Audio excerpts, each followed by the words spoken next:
Jadi orang yang berhasil belajar tarekat itu orang yang cirinya dia berubah. Ngerti nggih? Kemarin ada santri yang dari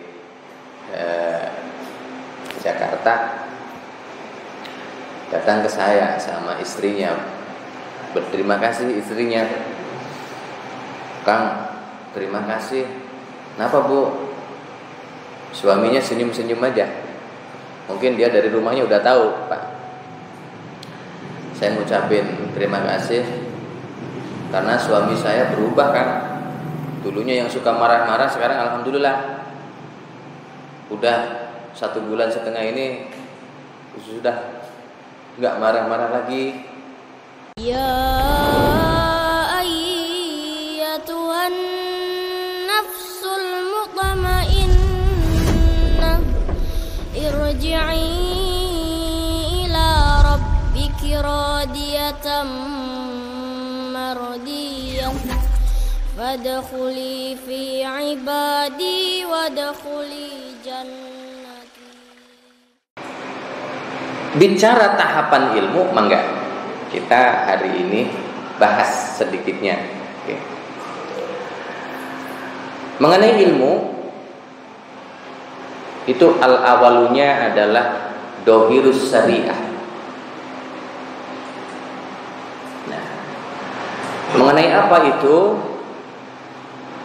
Min amri wan nahyi wasairil ahkam. Ini berkenaan dengan perintah Allah dan larangan Allah beserta dengan hukum-hukum di dalamnya. Nah, inilah yang kita pelajari Pak dari kecil itu. Kita mengenai perihal-perihal perintah Allah. Dari wudu, dari sholat, dari apapun yang sampai kerjakan sampai masih saat ini, itu semua adalah tentang perintah Allah dan mengerti tentang larangan-larangan Allah. Nah, kita jaga jangan sampai ini dipertentangkan. Kita taat, kita teruskan agar kita ini menjadi hamba-hamba yang bersyariah.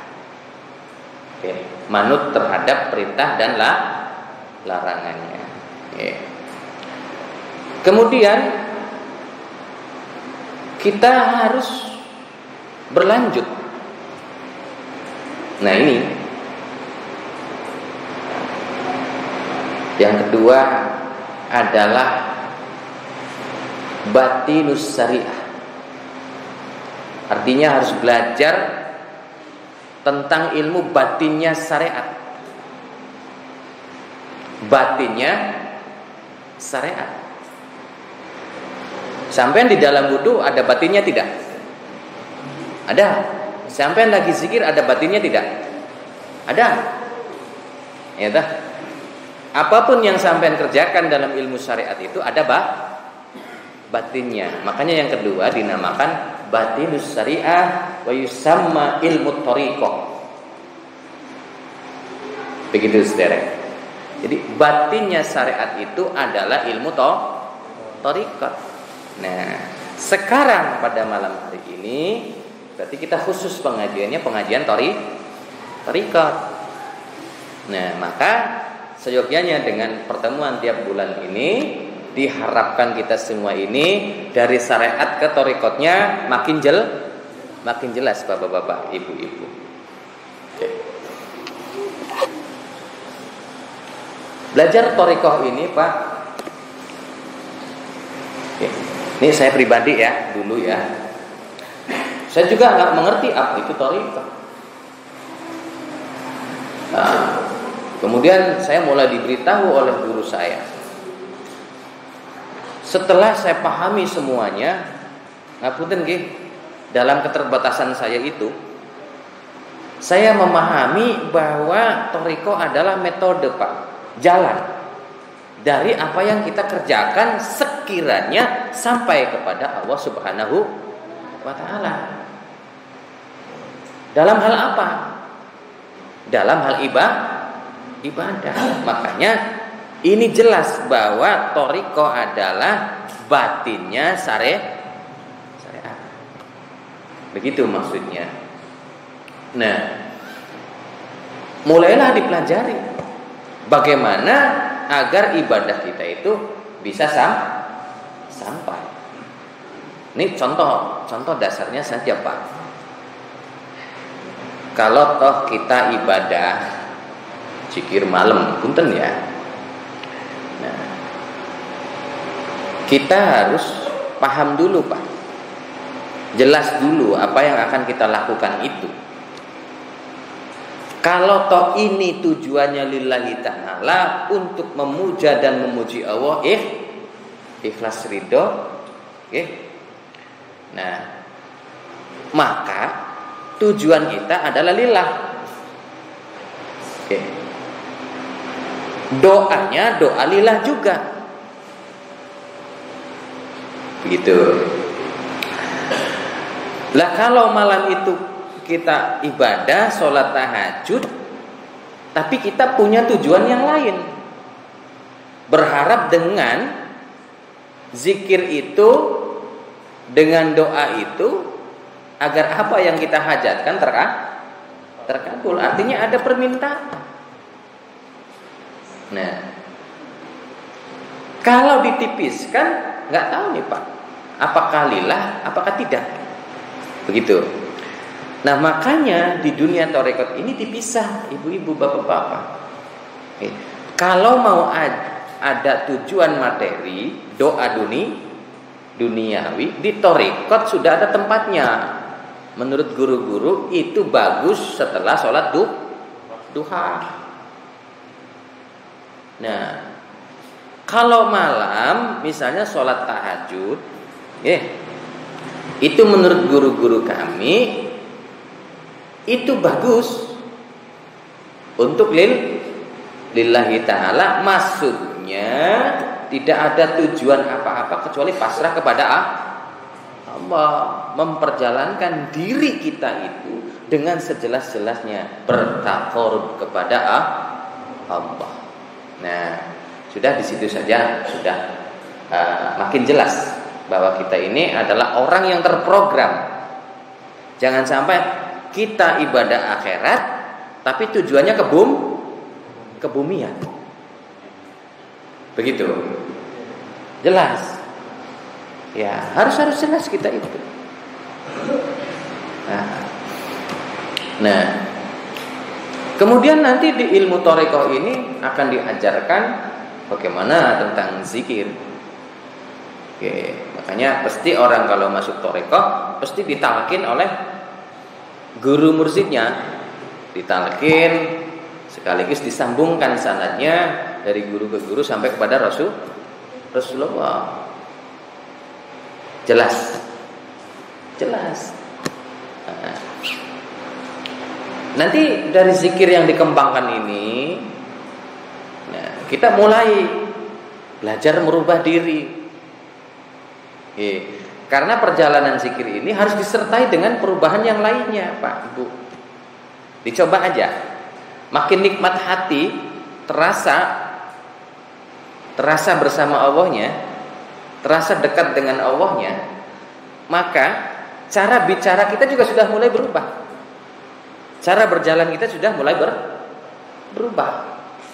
Nah, maka simpulkan ini menjadi sebuah perjalanan kita masing-masing. Dengan zikir nanti yang kita pelajari itu, yang kita terus panjatkan kepada Allah Subhanahu wa taala itu, dengan perubahan di tiap kehidupan kita masing-masing. Makanya kalau iki priben iki jenengan iki kok belajar tarekat kok kejagal bedukul. Omongane wis ora apa? Ora ditata, ora dijaga. Ngoten nggih. Nambah pripun? Boten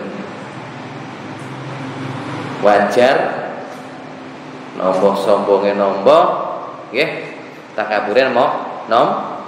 Nah, pada akhirnya orang bertanya, ini orang belajar tarekat apa belajar apa? Ngoten nggih. Jadi orang yang berhasil belajar tarekat itu orang yang cirinya dia berubah. Ngerti nggih? Kemarin ada santri yang dari Jakarta datang ke saya sama istrinya, berterima kasih istrinya, Kang, terima kasih. Kenapa Bu? Suaminya senyum-senyum aja. Mungkin dia dari rumahnya udah tahu, Pak. Saya ngucapin terima kasih karena suami saya berubah, Kang. Dulunya yang suka marah-marah, sekarang alhamdulillah udah 1,5 bulan ini sudah nggak marah-marah lagi. Kelihatannya sudah nyaman, kan? Karena dari dulu saya tuh sehabis berumah tangga dengan suami saya ini, saya kurang nyaman karena selalu dibentak-bentak sama suami. Nah, saya tanya kepada suaminya itu, kamu dapat rasa apa ketika bertakorup? Nah, selama perjalanan 1,5 bulan itu dia ngalamin 4 hari, Pak.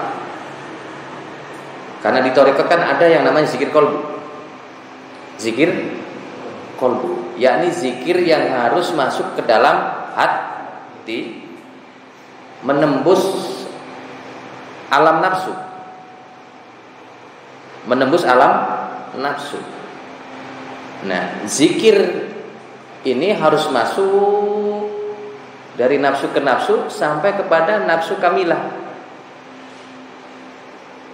Sempurna mengisbatkan di dalam hati kita itu tiada yang disembah, tiada yang dituju, tiada yang dicintai kecuali Allah. Nah, dia ngomong ke saya seperti menguap dari hati itu, anget tapi menguap. Itu kan yang saya alami. Sehingga sekarang alhamdulillah saya sudah tidak marahan lagi. Alhamdulillah, saya tangkap dari pembicaraan ini, saya rangkum bahwa seseorang ketika zikirnya itu masuk ke tempatnya dan menembus sistem latifah-latifah yang ada di tempat itu, memungkinkan, Pak, merubah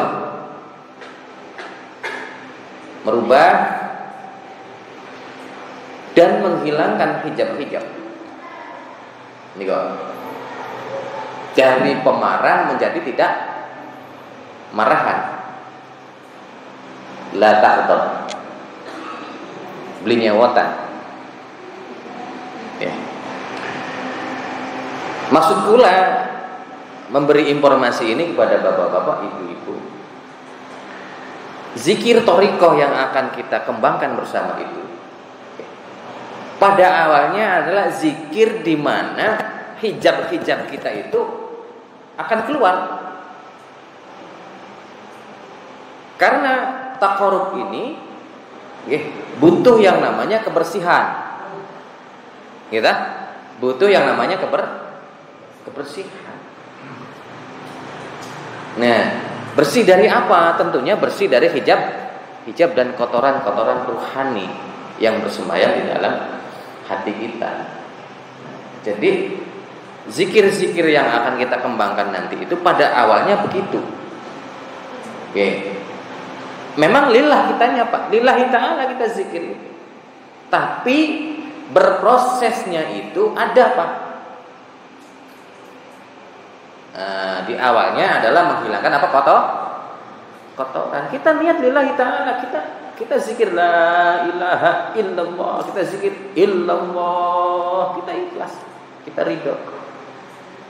Tapi ada proses. Nah, karena disinilah, Pak, setiap zikir itu ada petunjuknya masing-masing, ada prosesnya masing-masing. Jadi nggak apa-apa, nikmati saja. Yang penting lillahi ta'ala. Begitu.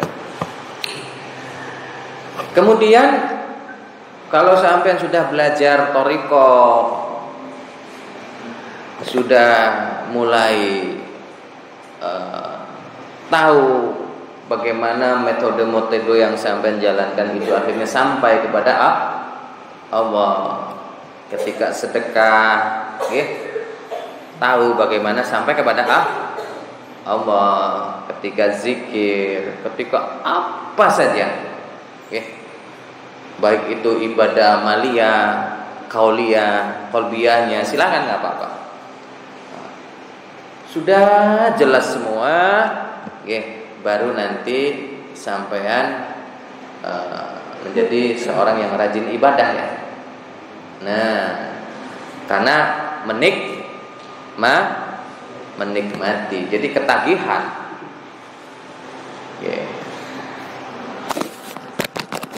Bapak-bapak sering ketagihan makanan, Pak? Bu? Sering. Ketagihan makanannya. Tidur ketagihan tidak itu?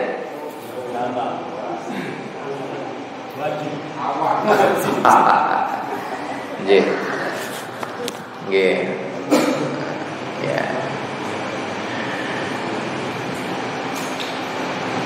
Ketagihan yang paling nikmat itu memang dizikir, Pak. Ketagihan zikir.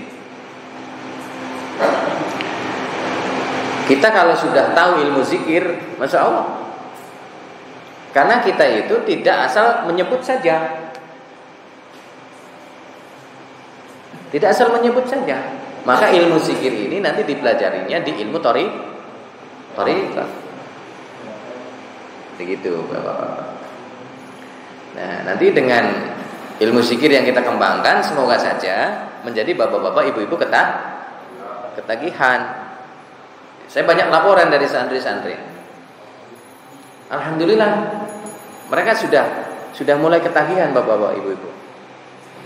Nah, niku.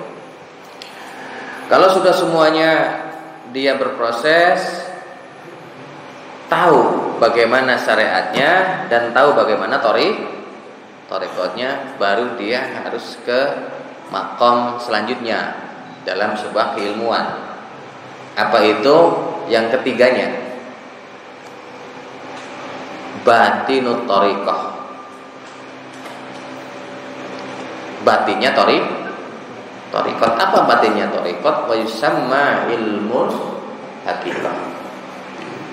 Artinya batinnya ilmu thariqat itu adalah ilmu hakikat.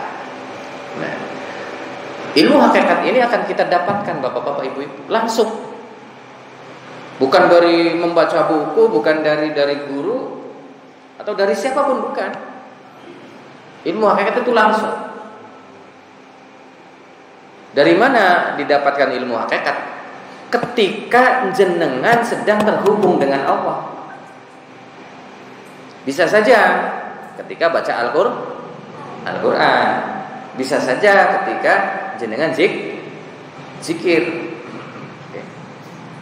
Atau lagi sedekah, atau lagi nyantai tapi berzikir. Ini bisa saja terjadi, Pak. Nah, karena kita berkualitas zikirnya, karena metode zikirnya kita pelajari,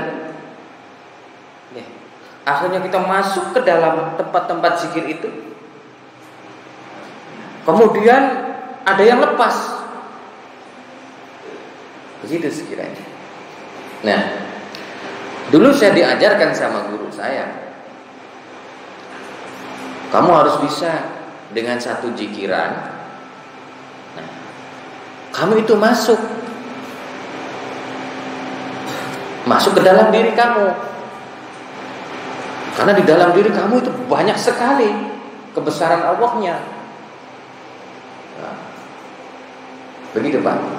Saya manusia, Bapak Ibu juga manusia. Ada kebesaran Allah yang ada di dalam diri kita semua. Dan untuk memasuki ini, apa yang ada di dalam diri itu, dalam thariqah satoriyah salah satunya adalah dengan zikir. Kamu harus 1 kali saja, harus belajar, harus bisa, kata guru saya. Nah, kemudian guru saya menuntun saya, mentalkin. Jadi menuntun itu enggak mengajarkan zikir ditalkin, zikir satoriyah saja, Pak.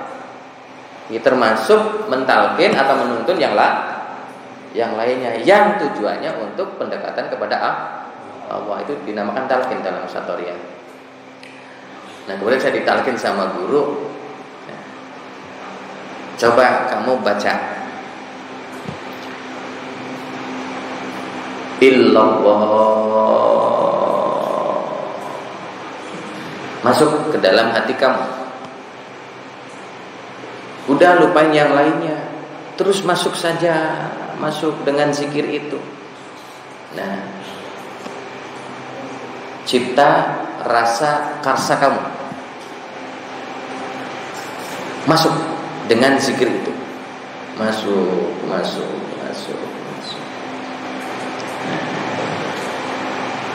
Punten, Pak.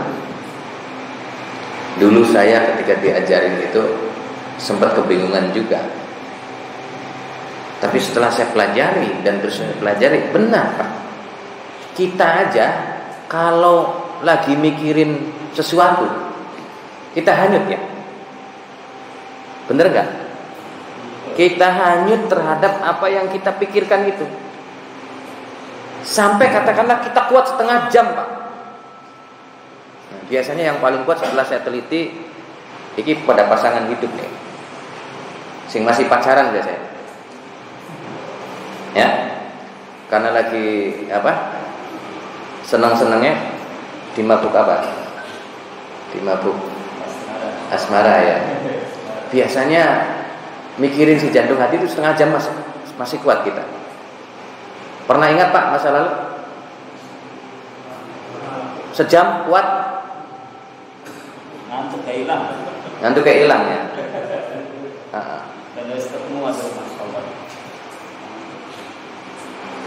Cipta dan rasa kita itu seolah-olah ada di samping idaman hati, ada di dia terus.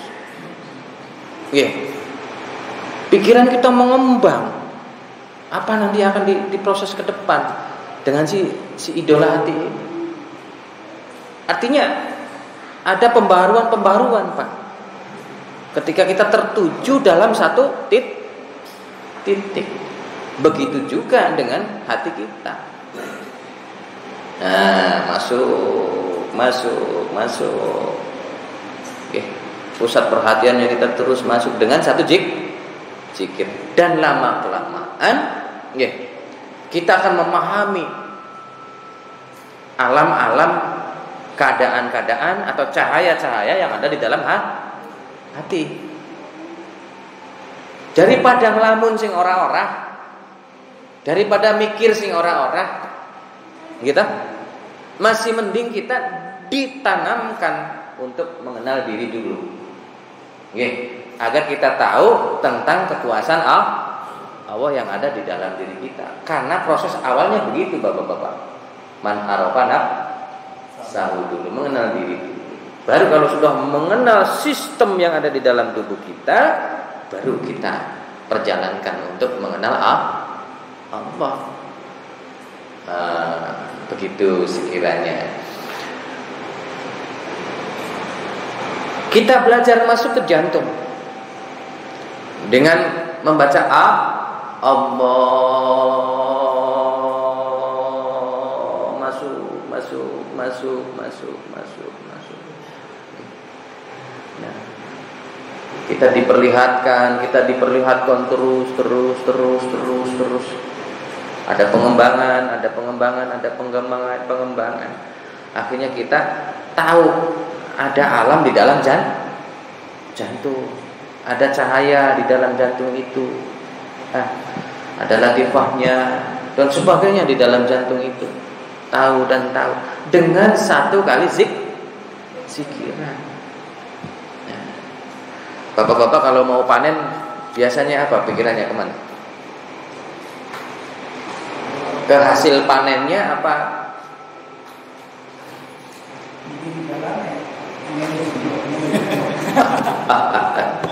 Bisa buat. Iya. Jadi berbagai macam Pak ya pikiran kita ya. Karena jelas secara umum kita ingin panennya berlimpah. Wajar Pak. Saya juga kalau punya sawah begitu, sama Bapak. Itu nggak salah.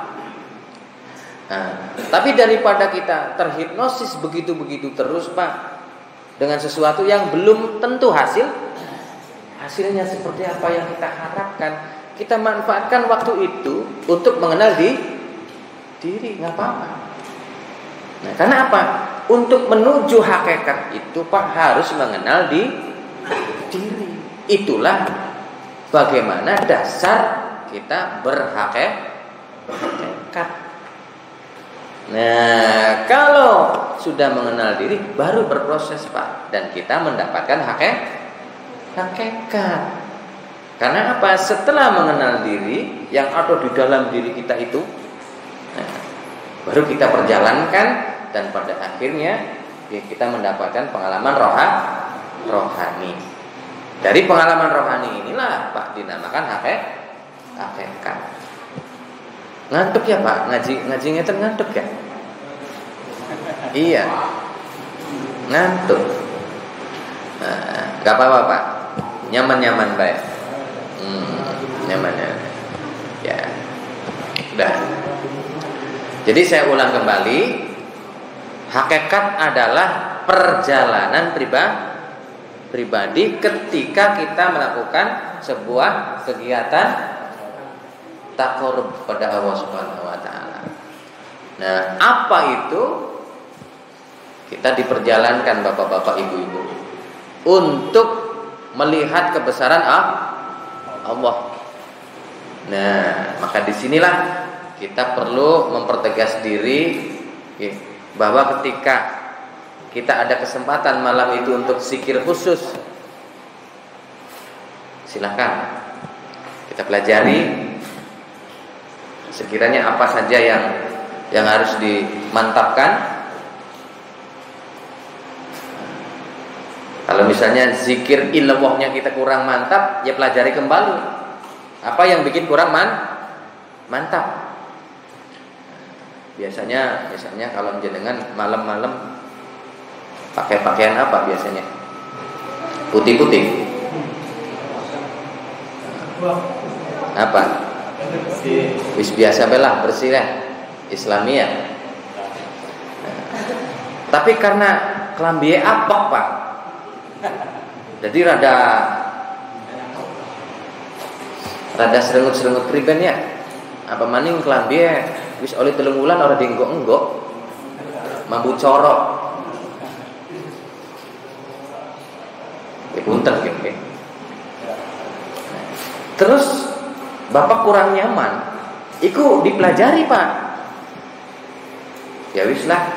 Akhirnya Bapak esuke tuku minyak wangi ya. Nah, ini dikasih minyak wangi. Atau pesan ke istrinya agar pakai pewangi yang banyak,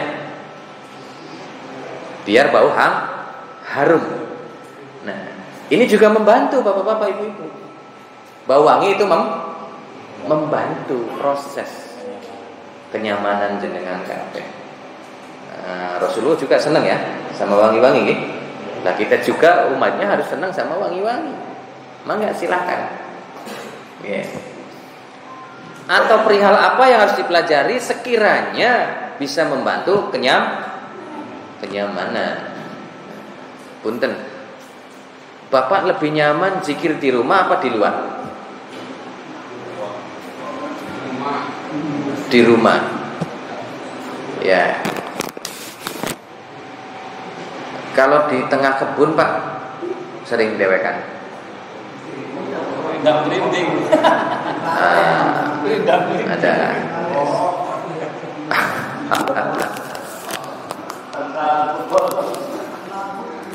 Iya. Banyak jawaban yang muncul ya. Berbeda-beda ya. Iya. Alhamdulillah. Kalau toh tempat kita yang di rumah ini belum dikatakanlah nyaman, maka bikin Pak yang senyaman mungkin. Ya apa-apa. Ya. Nah, kalau misalnya Bapak ada inspirasi Pak, wah, karena saya ini harus khusyuk dan hitung-hitung saya ini mengingat tentang kematian, nggak apa-apa, kamarnya saya gali. Nah, akhirnya kamarnya sampean digali kayak kuburan, ya kan? 1,5 meter ya? Apa semeter? Semeter setengah. Kata istrinya, buat apa Pak? Buat cikir. Ya, terus saja digali.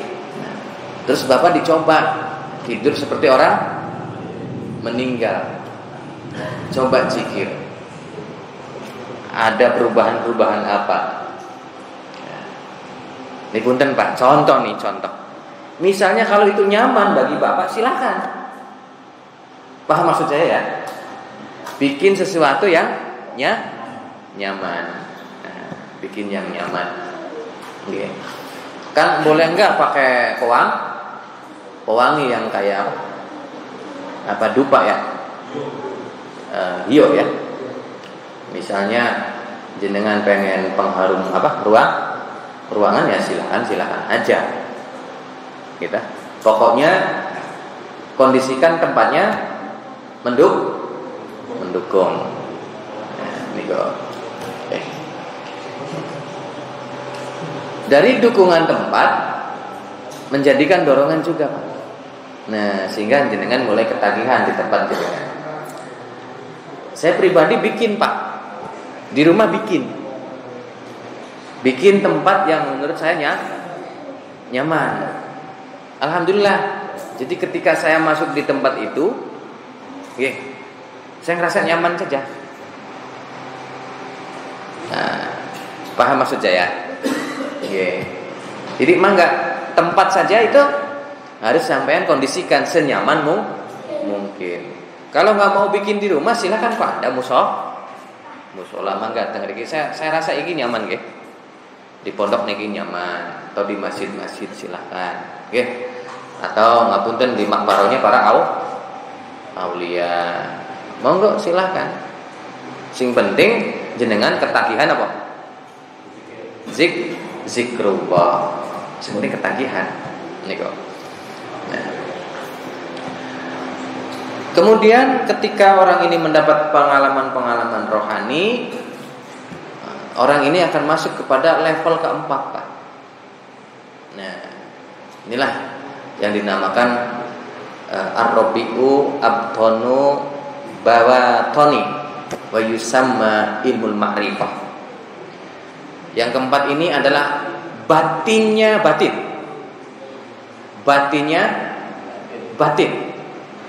Inilah yang dinamakan sebagai ilmu ma'rifat. Nah, nanti dari perjalanan ma'rifat Bapak ini, Bapak akan diperkenankan mengenal Allah. Mengenal Allah. Mengenal Allah. Nah, maka agar hakikat dan makrifat ini Bapak bisa dapatkan, Bapak harus berguru. Harus punya guru. Karena ilmu ini Pak, harus diobrolkan. Harus ada sharing dari orang-orang yang memang sudah ahlinya.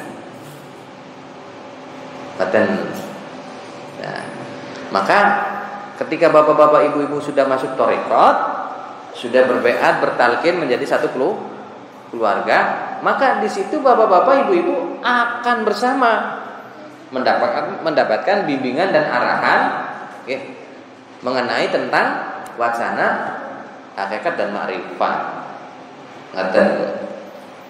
Oke.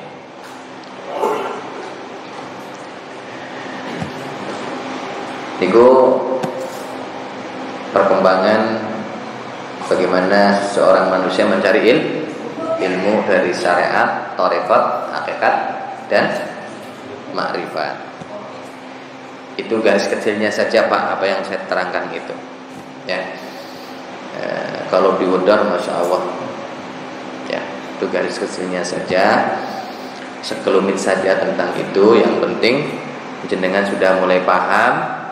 Tidak berkutik di ilmu syariat saja, harus berkembang ke thariqat, metode dan caranya supaya ibadah sampean bisa sampai kepada Allah. Dari proses perjalanannya akan mengalami sebuah proses di mana sampean diperjalankan secara rohani. Lah ini namanya hakikatnya. Kemudian sampean diperkenankan untuk mengenal Allah lebih lanjut sampai kepada ma'rifatullah. Itu Pak sekiranya tahapan kita menuntut ilmu. Jadi alhamdulillah ya, kita sudah menjadi keluarga thariqah Satoriyah.